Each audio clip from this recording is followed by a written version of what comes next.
بسم اللہ الرحمن الرحیم۔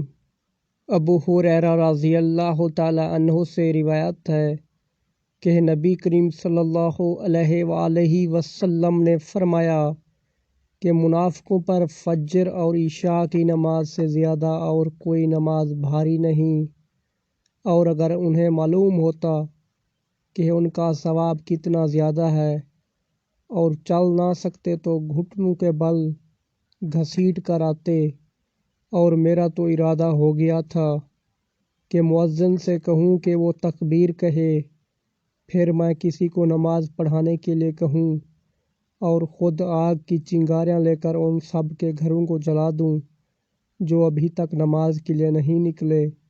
صحیح بخاری حدیث نمبر 657۔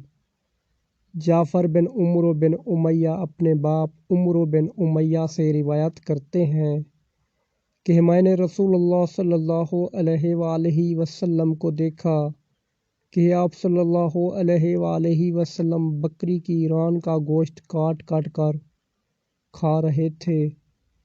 اتنے میں آپ صلی اللہ علیہ وآلہ وسلم نماز کے لیے بلائے گئے۔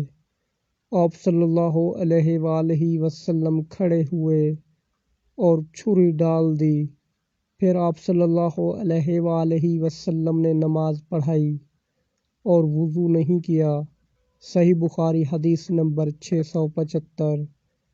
اللہ تعالیٰ سے دعا ہے کہ اللہ تعالیٰ ہمیں ان پیاری احادیث مبارکہ پر عمل کرنے کی توفیق عطا فرمائے اور اپنے پیارے آقا صلی اللہ علیہ وآلہ وسلم کے نقش قدم پر چلنے کی طاقت عطا فرمائے۔ آمین۔